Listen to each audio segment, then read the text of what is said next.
Beach is home to many sources of pollution, and we chose several to focus on. There are 8 major oil refineries found in and around the Long Beach area. For our project, we will be focusing on the Tesoro and Wilmington refineries. These refineries are in the process of being combined into the Endeavor refinery, making it the largest on the West Coast. Long Beach is also home to the second busiest and largest port in the nation. Combined with the Los Angeles port, they create the largest and busiest in the United States, bringing $180 billion in revenue and moving over 7 million vessels daily. Rail operations currently ship 24% of cargo from both ports, and they are currently in the process of increasing the percentage of containers carried via on-dock rail to 35% by 2030. Another source of pollution are heavily congested freeways and highways, like the 710 and 405, that run through the surrounding communities, causing cancer and respiratory issues. The issues in these communities are more complex than just pollutants floating around.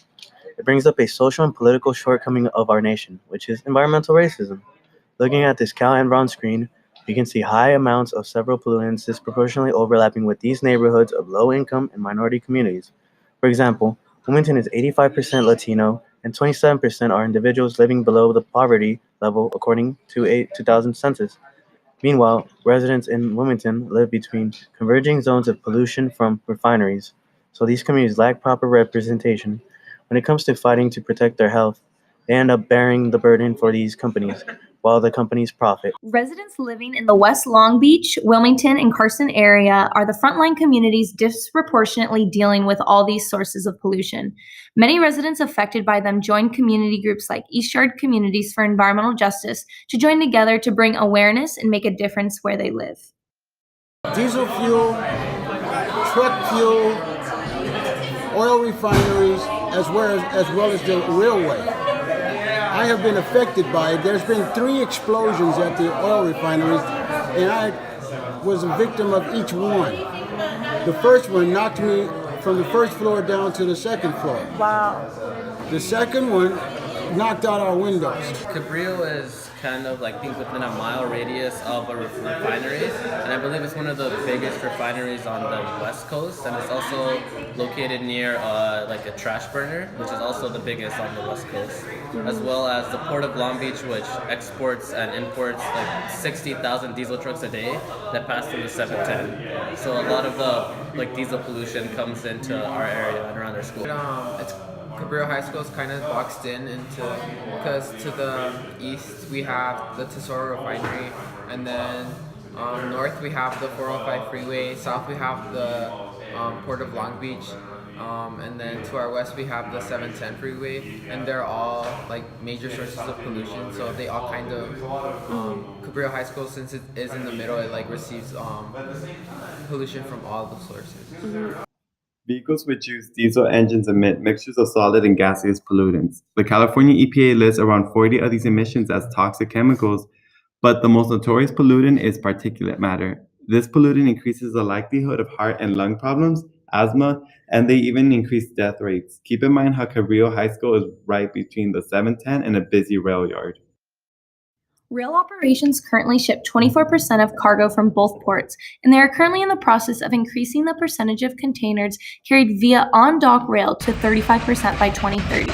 Another source of pollution are heavily congested freeways and highways, like the 710 and 405, that run through the surrounding communities, causing cancer and respiratory issues. We want people to speak out, and we want to hold industries accountable for the pollution that they emit, and we want to address all types of social justice issues and environmental justice issues. It's hard when you come across people like that, you know, they're like living right here, the refineries are in their own backyard, and they don't even know what's going on. You tell them all this stuff and they're like, oh, really? Like I didn't know, or yeah, like I'd like to come to this meeting, but you know, I can't because I have to work or I have to take care of my kids, you know? And it's kind of like, these are the people that are facing these situations head on, and it's really sad to see when they don't even know that it's going on, or that they want to do something about it but they can't. I have met a lot of people that have developed asthma, or their children are born with asthma, or they have cancer, and it's just like, you know, like I know these people, so now I feel like I'm affected as well, and I'm just like, you know, I need to do something about it. The work done by these organizations goes beyond this actual area. It helps end this perpetuation of an infrastructure that makes us depend on fossil fuels. So in the end, supporting these organizations is for the greater good. They push for political reform, allowing environmental justice to be served and polluters and politicians to be held accountable. If you're interested in participating with these organizations and getting involved in your community, there are multiple ways to contact them. Their Facebook and Instagram can be found with the @EYCEJ, and their website is www.eycej.org. They have meetings every second Wednesday of the month, and you're totally invited to come and join.